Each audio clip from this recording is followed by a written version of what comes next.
Hello, welcome to another week of Her Story Hour. Again, hope you're all doing so fabulous and so well. For those of you that don't know, my name is Chelsea. Welcome. Hoping that we're getting some new viewers of the podcast is going along now. Yeah, like I said, I hope your week's been good. My week has been testing. I don't know what happened. January was so great for me, and now February is just testing me. But you know what? We're here to be tested. Life is here to learn lessons and be tested. And through all the bad stuff, I guess we learn something new each week. So I don't want to talk about it too much. I just want to I'm in a space where I want to escape from reality, and sometimes that's not good because it's like reality is reality and you need to face up to things. But yeah, I think I've spoken about it so many times. I'm not going to go over in depth. We kind of spoke about it last week, but it's just my job right now I'm not really loving. I'm doing everything I possibly can to make it as enjoyable and make my mindset as bright as possible about it, but I don't want to say it's not working, but it's not working the way I want it to.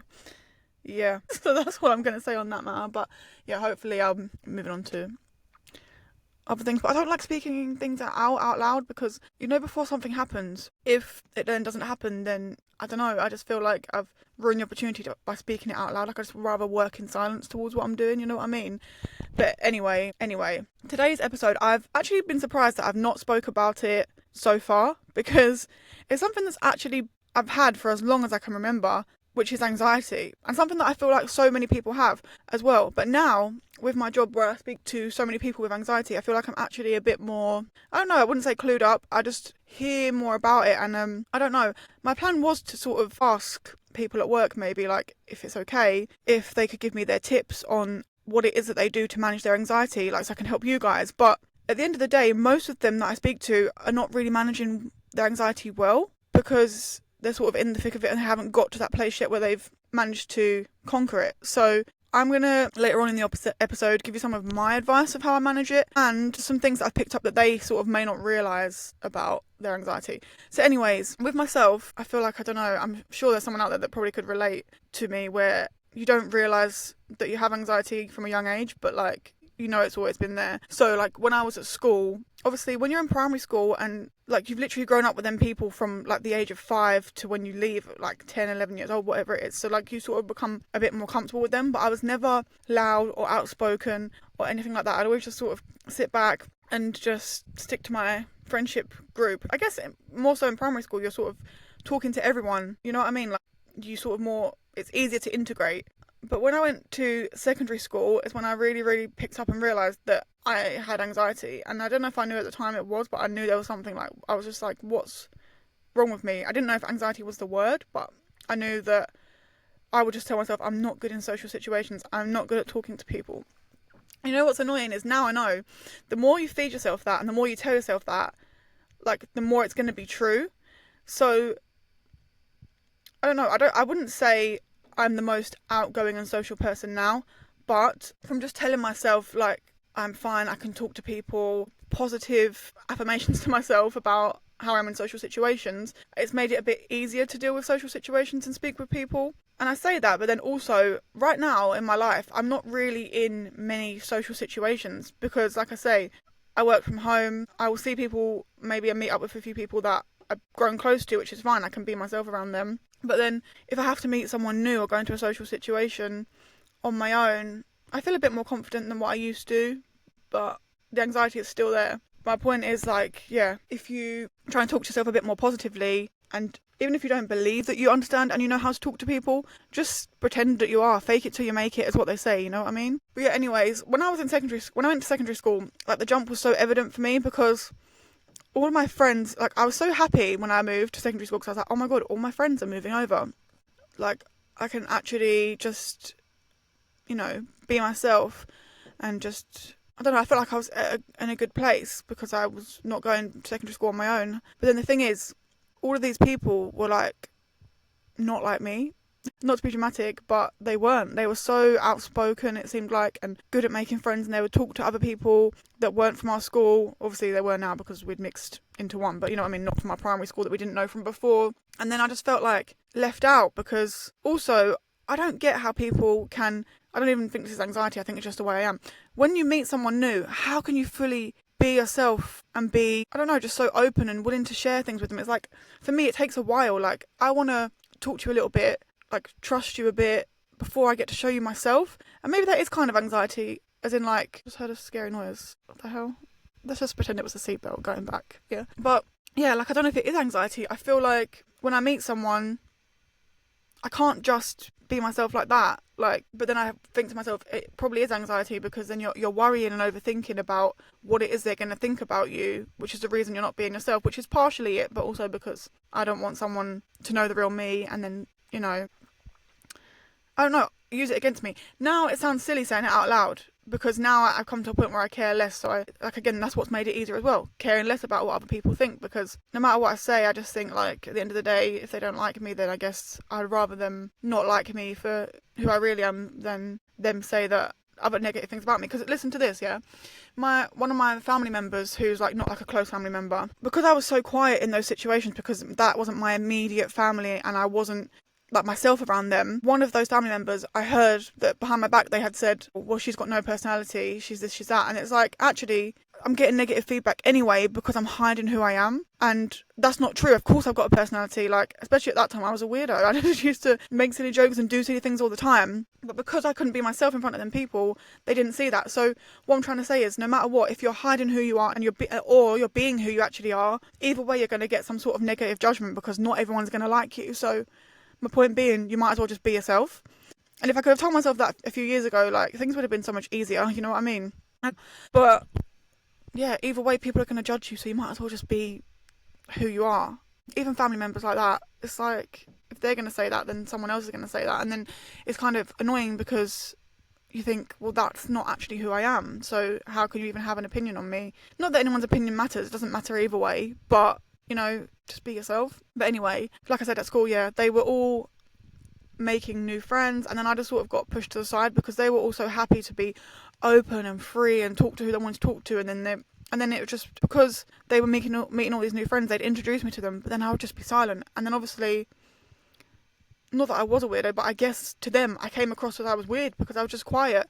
They didn't know me. I was just the person that was there, that was sort of silent and tagging along. And then, like, I'm better at making friends one-on-one. So then I made a couple of friends from my classes that I would talk to one-on-one, and then it sort of just became a group, and then that became who my friends were in secondary school. So that's how I made friends. But then it's kind of sad looking back, because I think, well, I could have actually been part of, like, a bigger group of people. I don't know, I guess everything happens for a reason. I guess if I was in that group, then things would have been maybe more difficult, because I would have had to navigate a whole group of friendships, whereas this was sort of a more small group, was a bit more manageable, not so overwhelming to manage. And even at times it was, because dealing with girls and other people as teenagers is just hell out there. It really is. And actually going to school and having to deal with so many personalities and so many people is what gave me anxiety, because I come from a small family. It was usually just me, my mum, my stepdad at the home. I didn't have to speak up to say what I wanted to say. I was just heard. So to be in a big environment like that, it was like very scary, very daunting. And both my parents are not the type to speak up.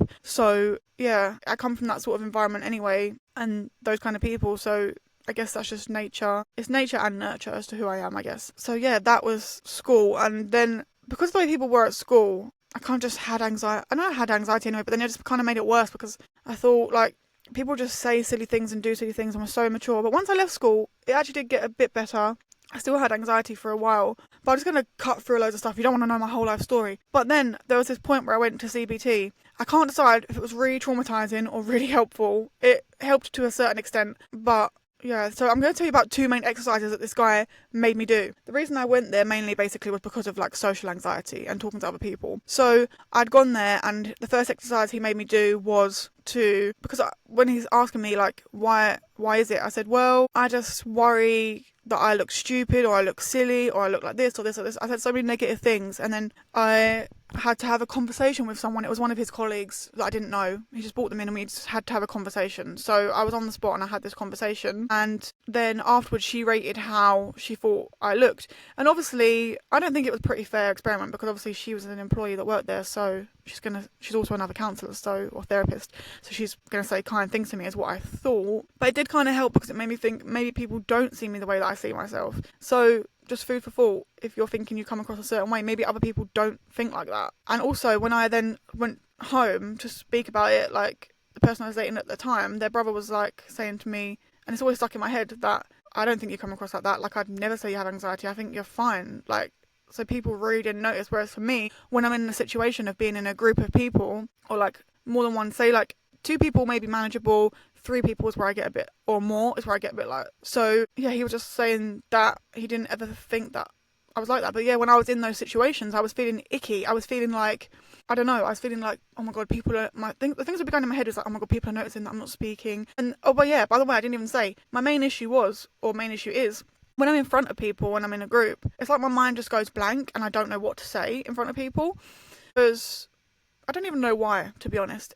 Like I said, all the thoughts of being judged and all of this. And like I said, now it is a bit better. I can try and tail off and say something from what they've said, or, I don't know, just say something. I think sometimes saying something is better than nothing, I guess. And then a conversation will sort of start by saying any sort of small thing. So, yeah, I was really amazed that he didn't think I came across like that. And I thought it was great, because then I was like, it actually gave me probably a bigger confidence boost than the exercise at the CBT group or therapy, because it made me realise that actually real life people don't think like that about me. So are my thoughts actually wrong? And then there was another exercise that this guy made me do at the therapy. He made me go out into the street. This is where I've spoke to other therapists about this, and they were just like, whoa, I can't believe I made you do that. He made me go to people in the street. I had to approach 3 random people and start a conversation with them. When I tell you, I actually didn't go to this therapy session because he told me before what we were going to be doing, and I thought, I can't do this. I actually can't do this. But then I went to the therapy session. I thought, you know what, he's doing it for the greater good. He's a therapist, like, I trust in him. So let's just do what it says. And the first person was easy. They had a dog, so I could just sort of talk about the dog. Say it was a French bulldog, and I'd wanted one for ages, so we were just talking about that. Second person, I think I just went up to him and I was like, hi. I actually said, hi, I'm just doing therapy at the moment and I have to talk to people. So I just didn't want people to think I'm strange for just coming up and saying hello, because in the street around my area, people don't talk to each other. They literally don't talk to each other. So if someone comes up to you, you just think like, are you crazy? Like, why are you talking to me? But it shouldn't be like that. We should all be friendly and kind to each other and be able to talk. Like, we're all humans. We need that social interaction. But that's just how it is. So I actually said that to him. And he said, oh, you're very brave and all this. And I was like, yeah. And I said something. I just don't know. I don't even remember what I said, to be honest. But I just jabbered on for a couple minutes. Then the last person, I remember I'd walked up. There wasn't actually people on the street, so I had to walk up further. I was thinking, God, thank God this therapist was like ages away. He was just sitting at this bus stop, so he couldn't actually see properly, but he saw me chatting, and I saw this guy who had this jacket on. It was not even cute. It was the ugliest jacket I've seen, actually. But I was like, oh my gosh, I was like, sorry to bother you, but I really like your jacket. I'm thinking of getting it. I think my boyfriend would really like it, or something like that. And then he just said where it was from, and I was like, oh yeah. I don't even remember. I think I might have told him that I was talking to people for therapy as well. I don't know. I can't remember. But yeah, it was interesting to say the least. And then the guy, my therapist afterwards, was saying, how did it go, etc, etc. And I said it was really scary and I probably wouldn't do it again. But I said, you know, it made me realise that people are not as scary as what you think. Because like at the end of the day, what's the worst they're going to do is they're going to say, go away or don't speak to me. Most of the time, those people that don't want to speak are probably the ones that've got anxiety themselves. They probably don't want you near them. So yeah, it's probably more about them and how they feel rather than you. So yeah, it gave me some good reflection, but it was scary as hell, and I don't know if it's good or not. I'm all for facing your fears head on, but that was interesting. But yeah, then like I say, I've always been aware that other people have anxiety as well. Like I know I'm not the only one. I'm not silly. I don't want to name names, but someone in my family also has bad anxiety as well as many other mental health things. So I've always been quite passionate about it, about the whole scope of mental health. I've always been able to like sort of witness kind of without fully witnessing it. So like I'd seen this family member like having panic attacks before and not being able to go and do certain things and how like uncomfortable they are in situations. And then I've like dated people that have been in a sort of similar position and seen how bad it was for them, which is when it really like sort of opened my eyes to me that like so many people suffer with anxiety. And then I actually did become a mental health champion as well at my last workplace, because again, like I said, I'm very passionate about it. It's something that I'm really love and I'm really interested in, like anything to do with mental health, because what it is that when it's a physical problem, people can see it and people will recognise that and validate it. But with mental health, it's so much harder because people can't see it, they don't validate it, and it just sort of gets swept under the rug. And I think sometimes people, even me sometimes, when you say about anxiety, it's like it's something that's manageable and you can sort of get on with your daily life. But I never realised how debilitating it could be. Like I did, I knew it was there and people suffered with it, but not until I started my most recent job where I'm calling people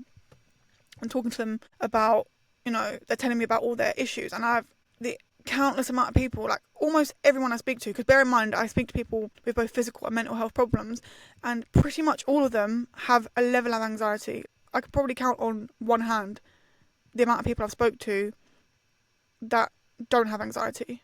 Maybe 2 hands. And bear in mind, I've done this job since the end of 2023. So, and I speak to like 3 people a day. So if you add that up, that's quite a lot of people. Like some of these people, I don't even know, like, I don't think they know how brave and strong they are to actually get through every single day and be where they are right now. Because there's people that I spoke to that can't even leave the house because of their anxiety. People that like throw up every time before, or like have a bad stomach before they leave. People that have tried to go out time and time again and they've had to just like sort of abandon the journey, come back home because they can't do it. People that like can't even open their front door to bring to get the shopping. All the guy does is drop it there and they can't do that. Or like I had someone the other day and I actually wanted to cry because I felt so bad for him. He was trying to get through the call because it was for the benefit of him, but he was just, because he was so anxious, he just was being sick, and I felt terrible. But then I thought, if he doesn't do this, then he's not going to get the benefit out of it. And I said to him, like, you don't have to carry on if you don't want to. But I said, if you don't, I wasn't trying to warn him or anything, but just saying, if you don't, you're gonna have to do it all over again another time. So I said to him, like, it's fully up to you, but I'm just thinking of you, and if you've already done part of it and you've done so well to get this far, should we try and continue just bit by bit, and you can take breaks if you need to? And he agreed, and he said, yeah, that's fine, I'd rather not start again. But I just felt so terrible for him, and I thought, like, all of these people just, I don't know, it makes me sad that, like, we have to live in a world like this. But the thing is, as well, again, I'm not bashing the NHS, because I know it's so great in many ways, but it also has so many downfalls. Like nothing, it's not, like everything in the world, it's not perfect. Nothing in this world is perfect. But especially their mental health has a lot to be desired for. And then I do feel for them, because I know that they're so overstretched and overrun and overworked, because it's probably the state of the country. Let's be for real. Like, pretty much no one is happy these days. And even if they are, they're just sort of floating through life. Like, life in England is not great right now, from my perspective of what I'm seeing from people. Maybe I'm just in the wrong area. But anyway, yeah, like, if they go to NHS for help, a lot of them are just getting it thrown in their face. They're not getting any support, or they get, like, in my opinion, silly advice. Like, things that don't really help them. But just a roundup of some techniques that people have discussed with me, which I think can be helpful. So I saw one thing where someone had like a keychain thing of affirmations and positive things, and even like things that they found comforting. They just had it and they read through it just to remind them when they felt particularly anxious. Some people find like having their headphones on when they go out, listening to music, can sort of get them through things, help them to blur out the situation. Or even if it's not about going out, if it's about just anxiety in general, just put your headphones on, listen to music to take yourself away from that moment. Do some deep breaths, come back to reality. Try and just do things to distract your mind from that anxiety, even if it's just for a little while. Because even though at the moment something may seem great, but if you just step away from it from a bit, going back to it later may make it a bit less daunting. Or if not, have someone to talk to, or someone to support you through the things you need. I think that's like one of the main things I've heard, is like everyone saying, I couldn't do this if it wasn't for that person. Like, having that person for support is really great. Yeah, having that person is really great, and it can really help you to get through things, because a lot of times we think we've got to do everything on our own. And although I'm actually one to talk, because I always say I'm going to do everything on my own, I don't need any support. But actually, like, what's actually wrong with getting support? Nothing. If it's what gets you through and gets you doing things, then, and you've got someone there that's willing to help you, then why not? Why not take up on that support? So it's like sort of mindfulness techniques. I don't know exactly what all of them are, but when I've gone onto YouTube and I've typed in mindfulness, you hear some sort of calming, I don't know how to explain what they are, calming sentences. I don't know how to explain. I've done it myself and it's actually quite helpful. So some of those things sort of calm anxiety down. Also, when you're in a certain situation, whatever it is that's making you anxious, try and just check the facts of the situation. Like, is it real? Is what you're thinking it is in your mind what's really happening? So, like, for example, when I'm in that social situation, I'm thinking people don't like me, or they're thinking negative things about me, think, well, are they thinking about that? Why would they be thinking about that? Like, is it just yourself thinking that? Like, try and be a bit rational and think, if I was in this situation and I was sitting with them, would I really think that about myself? Or am I sitting here thinking, because sometimes we are a bit mean to ourselves, am I here sitting thinking about those negative things about them? And if the answer is no, then that means that they're probably not thinking negative things about you either. So most times it is going to be a no. Just try to be a bit more rational, realistic.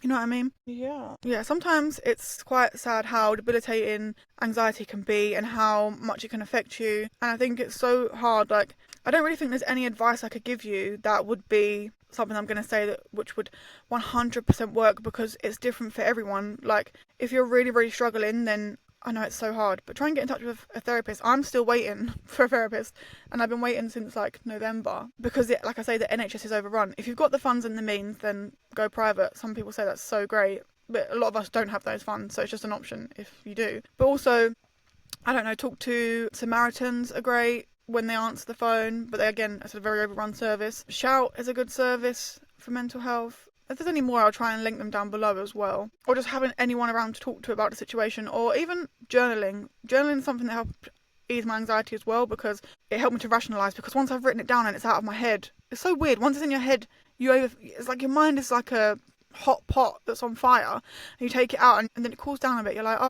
being a bit more rational, thinking a bit more sensible here. Is this really reality? So it can really help. And I know I tell you every time my solution for things is journaling, but it actually is. And most times when I've got a problem mentally, it's because I haven't journaled or got my thoughts out of my head and they've all built up and just been too much. Sometimes I understand it's so much easier said than done, especially if you're getting those physical symptoms like you're vomiting, heart palpitating, sweating, shaking, whatever it is. It's so hard to overcome that, but it really is just like your mind that makes you feel like that. And again, when you are in that situation, it's really hard to step out of it. It really is. Trying to make small changes before you put yourself into that really anxious state, like, will make things a bit easier. So for example, if you are petrified of just going, let's say, simple example, if you're petrified of going to the local shop, which is like a 2-minute walk away, then my advice, I don't know if it would work, but it's something to try, would be look up the mindfulness techniques. Try and do those for a few days before, or even a few weeks before if you feel you need it. Have the tool there so you've got some sort of mindfulness embedded in your brain, so that when you're out and if you need it and you feel a panic, you can use those tools. Again, try and journal, put out onto the journal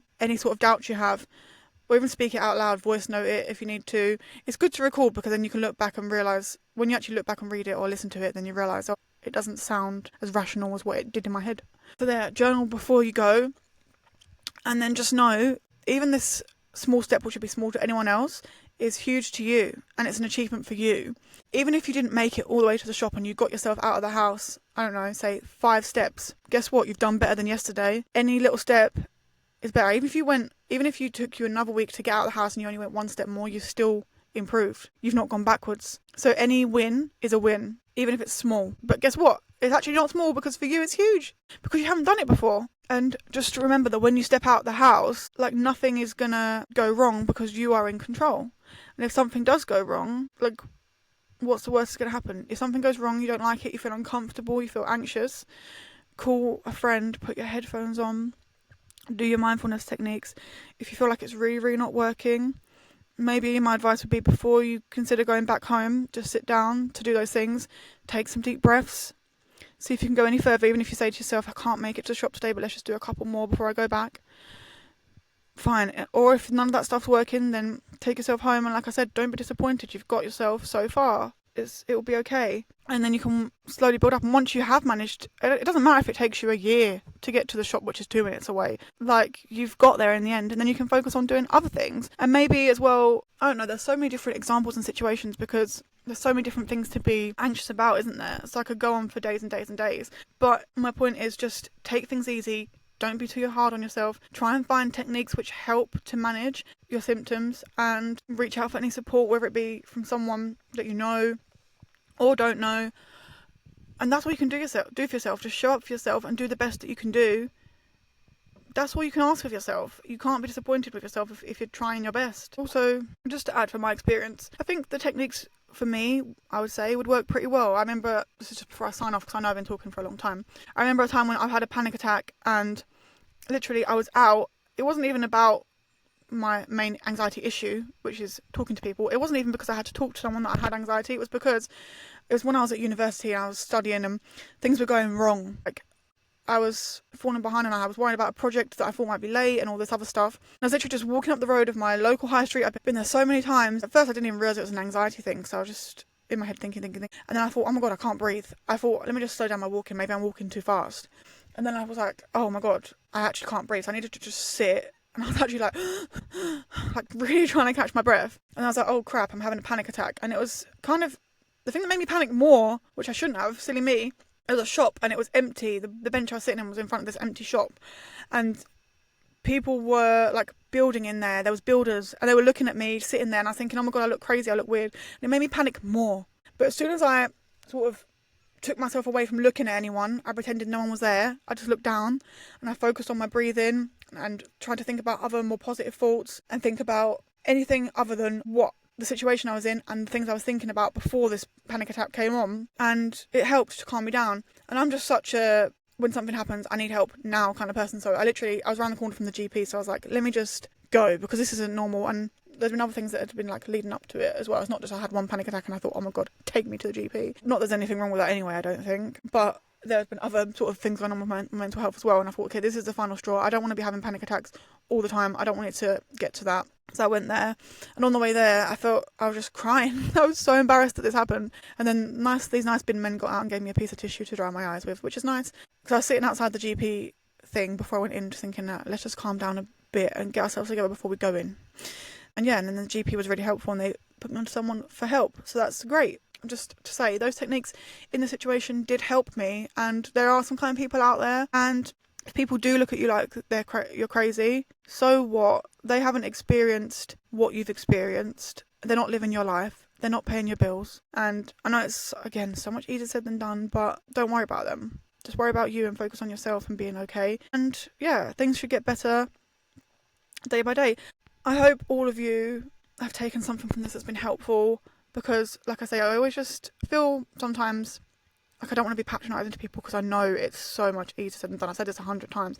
I don't want to make anyone feel like, oh, well, but those things don't work for me. They're silly things. Like I say, it's just trial and error, and to keep trying, and different things work for different people. Even if it gets to the point where you have to go on medication to manage, fine. Whatever gets you through it is okay. But yeah, I hope this episode has been insightful for you, and I will see you in next week's episode. Have an amazing, fabulous week, and I'll see you then. Bye.